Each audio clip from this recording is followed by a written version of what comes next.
Om Swastiastu.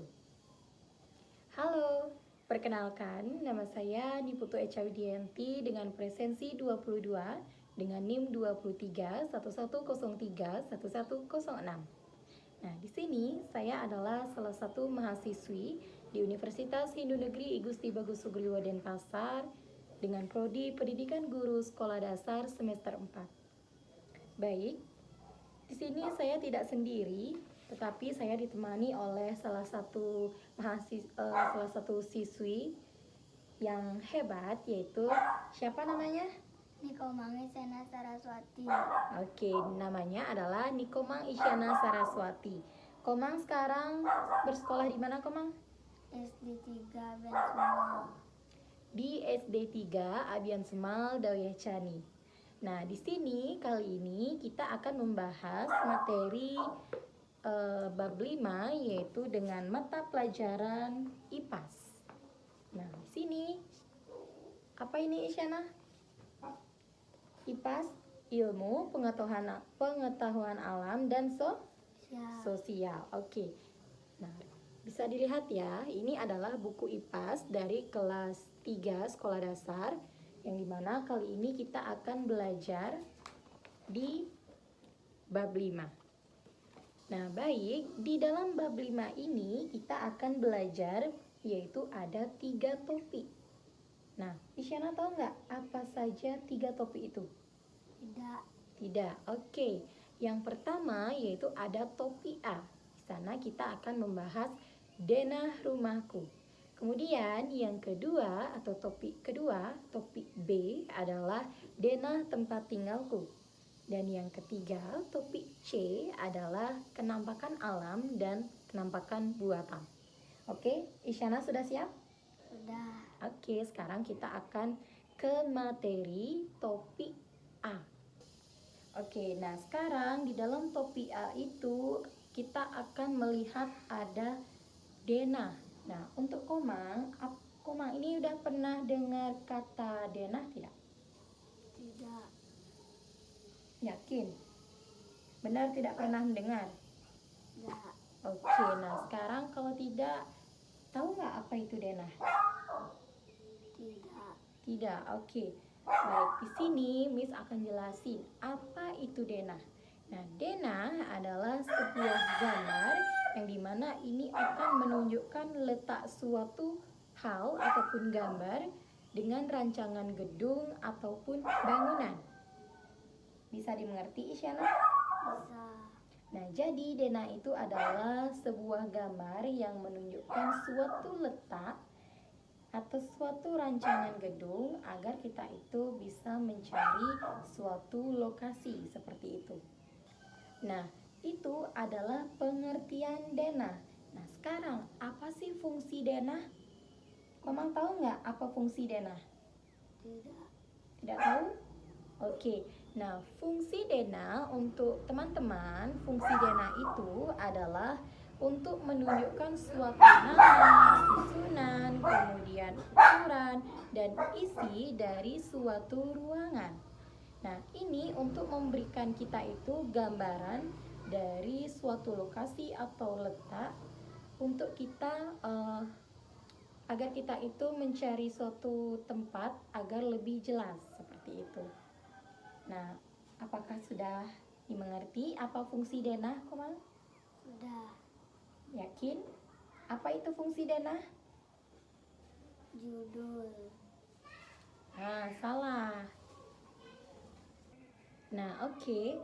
Untuk tadi sudah dijelaskan mengenai pengertian denah, kemudian fungsi denah. Nah, sekarang Isyana, Komang, tahu nggak bagaimana sih cara kita itu membuat denah? Tidak. Yakin? Yakin. Untuk membuat denah kita yang pertama harus ada apa? Judul. Oke, pintar. Judul. Nah, kita kalau membuat denah kita harus menyiapkan judulnya. Misalnya, kita ingin membuat denah rumah. Otomatis judulnya yaitu denah rumah. Nah, kemudian setelah judul apa lagi? Nama. Nama apa? Nama rumah. Iya, oke, boleh nama rumah, nama ruangan. Misalnya, kita membuat denah, kemudian kita menggambarkan suatu bangunan itu dengan kotak kecil, seperti itu misalnya. Nah, nanti di dalam kotak kecil itu kita isiin nama. Kalau misalnya ini adalah dapur, kita bisa isikan tulisan dapur atau kita simbolkan dengan huruf D ya. Setelah itu apa lagi? Oke, setelah ada judul, kemudian ada nama ruangan, sekarang harus ada gambaran umum lokasi. Nah, apa itu gambaran umum lokasi? Gambaran umum lokasi itu yang dimaksud adalah seperti jalannya. Nah, jalan menuju rumah itu pasti ada namanya. Nah, contohnya, jalan menuju rumahnya Komang itu dinamakan Jalan Panji Semiran. Nah, itu contoh. Nah, kemudian apa lagi Komang? Harus ada petunjuk arah mata angin. Ya, itu adalah cara membuat denah, yaitu ada 4. Yang pertama apa tadi? Judul, kemudian nama ruangan, yang ketiga gambaran umum lokasi, dan yang keempat arah mata angin. Oke, pintar. Nah, nanti kalau Komang ingin membuat denah atau ada tugas ini membuat denah, nah itu caranya harus ada 4 syarat itu, cara membuat denah. Oke, setelah kita mengetahui apa itu pengertian denah, fungsi denah, kemudian bagaimana cara membuat denah, nah sekarang kita akan ke topik yang kedua, yaitu topik B, yaitu mengenai apa tadi Komang? Oke, kita bisa lihat ya di bukunya. Topik yang kedua adalah, nah ini dia. Apa Komang? Tahu nggak? Denah tempat tinggal. Oke, ini ya. Nah, sekarang di dalam denah tempat tinggal kita akan membahas materi yang tadi. Tadi kan sudah dijelaskan bahwa kalau membuat denah itu harus ada arah mata angin. Nah, sekarang di topik B kita akan perjelas, mendalami. Oke. Nah, arah mata angin. Pernah dengar nggak? Pernah. Oke, sekarang kalau pernah, sekarang tahu nggak apa itu arah mata angin? Tidak. Oke, nah arah mata angin adalah arah asal angin datang. Nah, sudah dimengerti? Arah mata angin adalah arah asal angin datang. Nah, untuk arah mata angin itu ada apa saja, Komang? Ada, secara umum itu ada 4, yaitu utara, lagi selatan, dari utara ke sana apa? barat, timur, habis itu selatan, terus barat. Oke, nah itu adalah arah mata angin secara umum. Nah, jika lebih dalam ada arah mata angin itu namanya utara, kemudian ada timur laut, kemudian ada timur, setelah timur ada tenggara, kemudian ada selatan, kemudian ada barat daya, kemudian ada barat, dan barat laut. Oke, pintar. Jadi itu ada 8 arah mata angin. Nah, sekarang kalau misalnya Misuro Isyana untuk menentukan arah mata angin, bisa nggak? tidak. Oke. Nah, caranya yang lebih gampang yaitu kita ibaratkan Isyana berdiri di sini. Nah, Isyana boleh berdiri. Nah, Isyana berdiri di tengah-tengah. Sudah berdiri di tengah-tengah. Sekarang Isyana menghadap ke misalnya kalau matahari terbit dari timur apa barat? Barat, timur ya. Oke. Nah, sekarang menghadap ke timur. Di sana ada matahari terbit. Matahari terbit itu artinya matahari muncul ya, pagi hari. Nah, sekarang Isyana diam di sini. Nah, sekarang Matahari terbit berada di timur. Kalau di kiri itu dinamakan utara. Kalau di kanannya Isyana itu dinamakan Selatan. Oke, kalau di belakang namanya barat. Oke, nah sekarang kalau matahari terbenam dia ada di barat. Sekarang balik badan. Oke, nah sekarang balik badan berarti di kanannya Isyana itu utara apa selatan? Utara. Kalau di kalau di kirinya ini selatan. Kalau di belakang timur. Oke, sudah. Nah, jadi itu adalah cara gampang untuk kita mengetahui arah mata angin. Oke, sekarang Isyana sudah mengerti? Sudah bisa? Oke. Ini gini.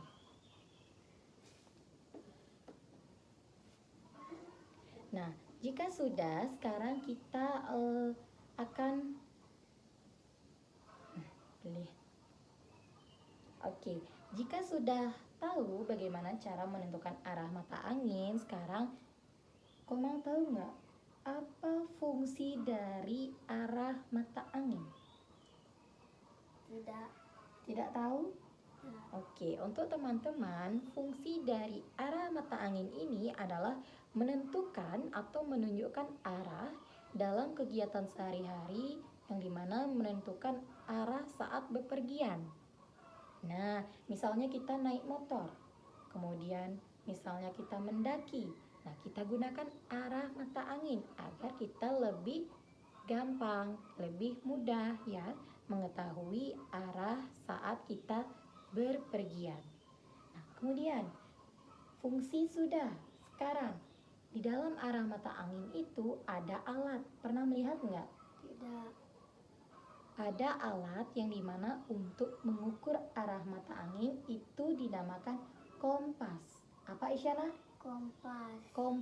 Kompas adalah alat pengukur arah mata angin. Oke. Baik, nah sekarang topik A sudah, topik B sudah. Sekarang kita ke topik C. Oke, topik yang ketiga. Nah, di dalam topik yang ketiga ini kita akan membahas mengenai kenampakan alam dan kenampakan buatan. Untuk Komang, sudah pernah mendengar atau tahu apa itu kenampakan alam dan kenampakan buatan? Belum. Oke, tapi sudah pernah dengar? Sudah. Oke. Nah, untuk pertama kita akan ke kenampakan alam. Apa itu kenampakan alam?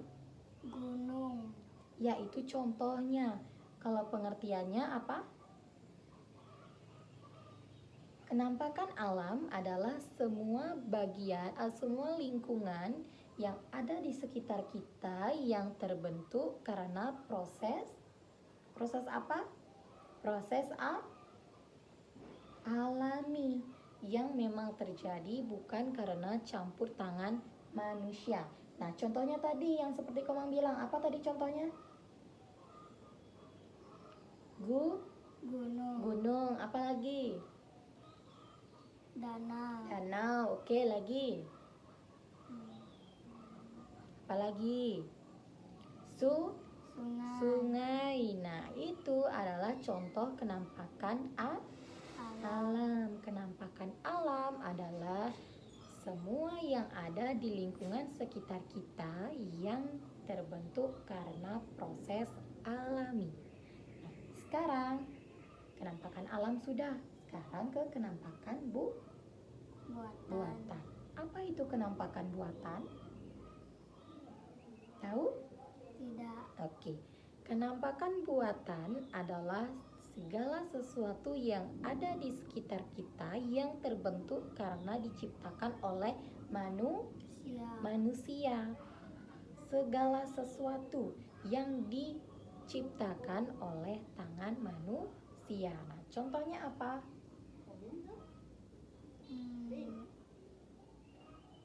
Contohnya adalah apa contohnya? Seperti jalan itu dibuat oleh manusia nggak?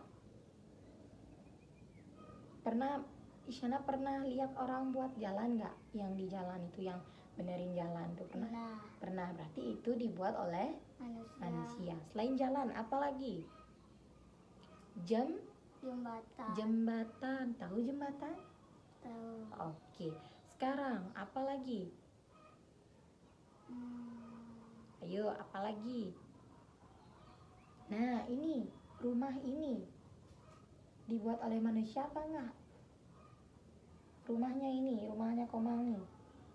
Dibuat oleh manusia. Dibuat oleh manusia, berarti dia kenampakan buatan. Oke, sekarang sudah mengerti yang mana kenampakan alam, mana kenampakan buatan. Sudah bisa membedakan? Sudah. Oke, nah sekarang Isyana sudah tahu dan bisa membedakan yang mana kenampakan alam dan yang mana kenampakan buatan. Nah, Isyana perlu juga diketahui kalau kenampakan alam itu ada dua, yaitu kenampakan daratan dan kenampakan perairan. Oke. Apa itu kenampakan daratan? Bukit. Iya, betul. Itu contohnya ya. Kenampakan daratan adalah semua kenampakan alam yang bisa kita temui di daratan dan tidak digenangi air. Namanya aja juga daratan, berarti dia ada di daratan seperti kita ini ya. Contohnya apa tadi? Gunung. Oke, apa lagi? Bukit. Ada lagi nggak?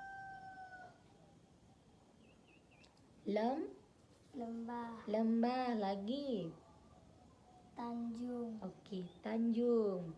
Nah, itu namanya kenampakan daratan. Nah, sekarang bukit. Tahu nggak apa itu bukit? Tahu.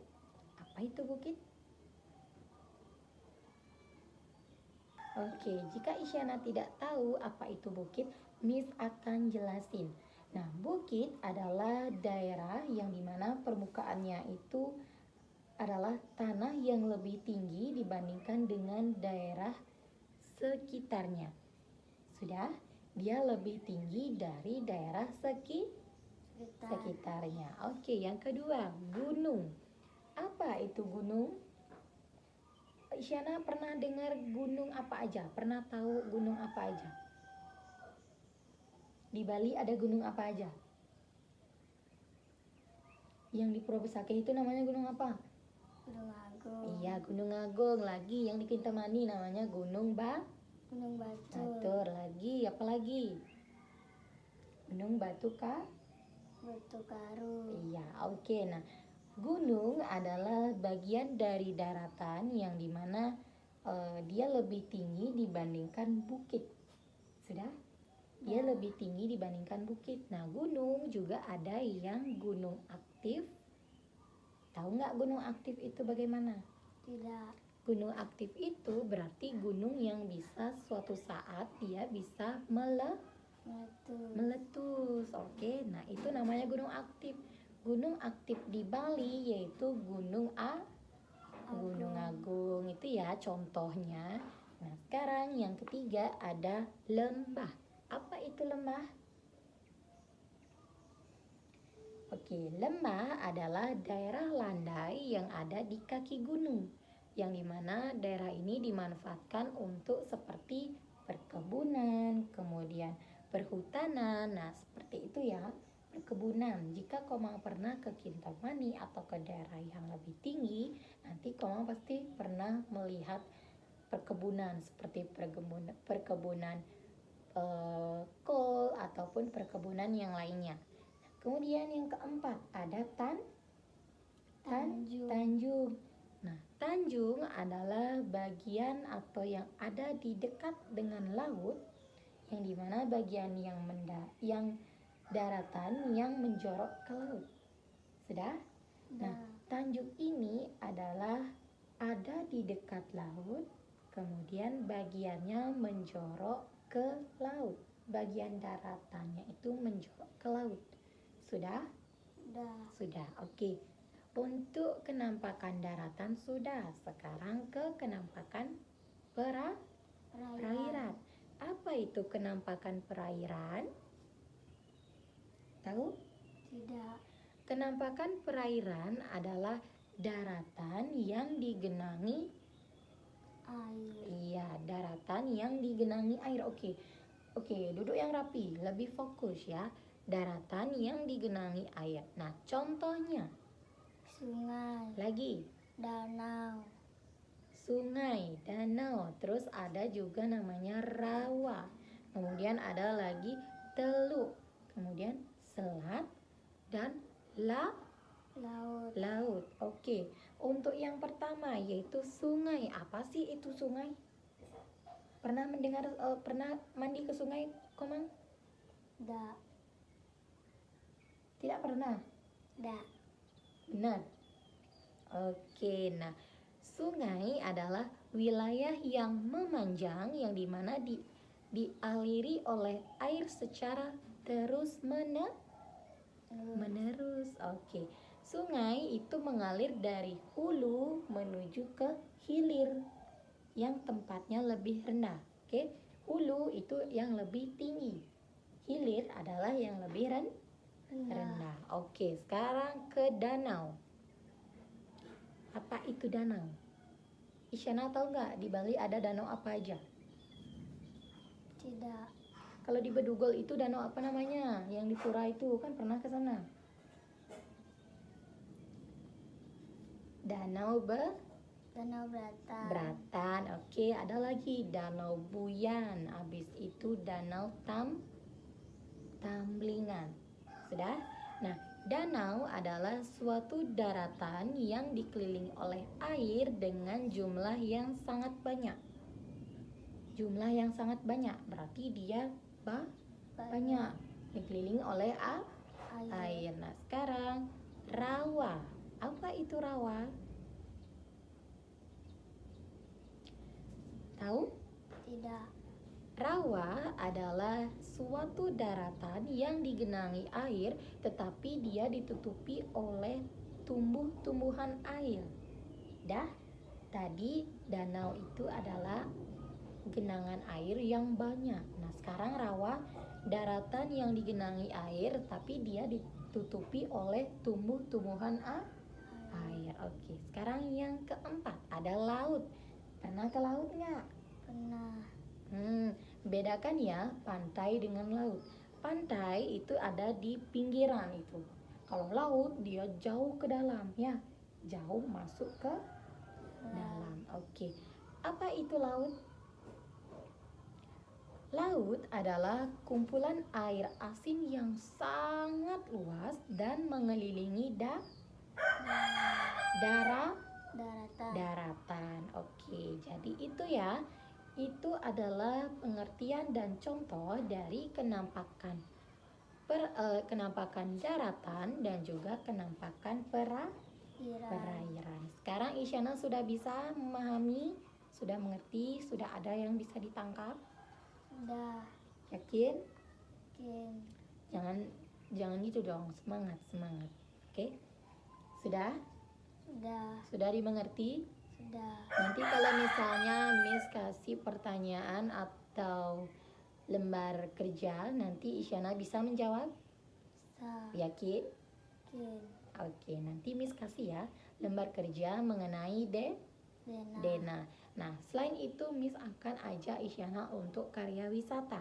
Kita mencari yang terdekat saja ya. Kita akan karya wisata ke Balai Banjar, yaitu agar Isyana tahu bagaimana letak Dena, atau nanti Isyana membuat Dena tahu bagaimana posisi dari Balai Banjar. Misalnya di sebelah timur ada apa, kemudian di sebelah utara ada apa. Nanti ya kita akan karya wisata yang sederhana ya. Oke. Nah, nanti kalau kita sudah karya wisata, nanti Komang buat ya bagaimana Dena dari rumah Komang menuju ke Balai Banjar. Nanti dibuat ya. Ya. Oke.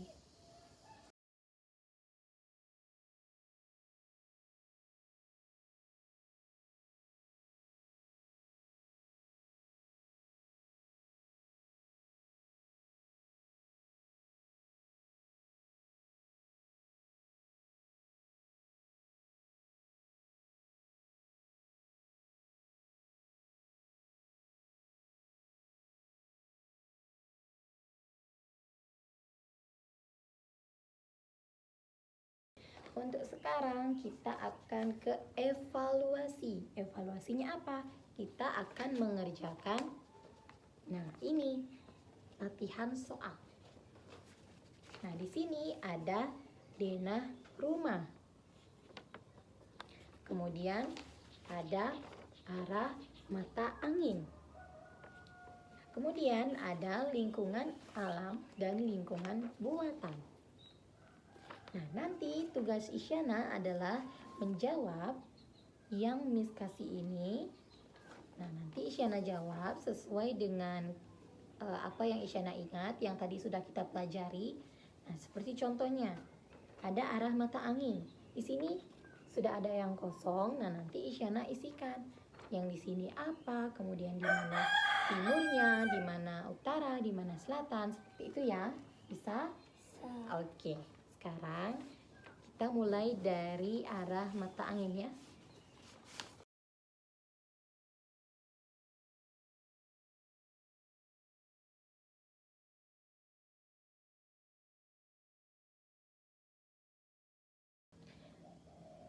Baik, sekarang kita akan simpulkan dari materi yang sudah saya jelaskan tadi kepada Komang dan teman-teman semua. Nah, dari materi bab 5 yaitu mengenai alam dan lingkungan sekitarku, kita dapat menyimpulkan bahwa denah itu akan membantu kita untuk mengetahui suatu tempat dan arah mata angin digunakan untuk menunjukkan seperti utara, timur, selatan, dan barat, dan arah mata angin yang lebih lengkap.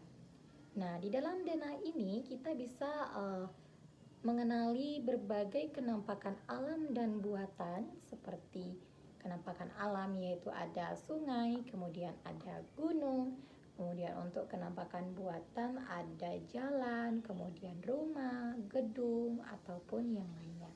Nah, dengan memahami denah, kemudian arah mata angin, kemudian kenampakan alam dan kenampakan buatan, kita itu akan lebih mudah mengenal lingkungan di sekitar kita. Nah, jadi itu adalah kesimpulan dari pembelajaran pada hari ini, pembelajaran kita saat ini yaitu mengenai bab 5 IPAS kelas 3 sekolah dasar mengenai alam dan lingkungan sekitarku.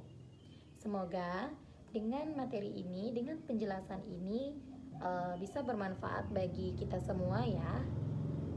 Baik, tidak lupa saya ucapkan terima kasih juga kepada Komang yang sudah membantu dalam video ini, pembuatan video ini. Jadi sekarang kita tutup dengan Paramasanti. Sudah? Om Santi Santi Santi Om. Terima kasih.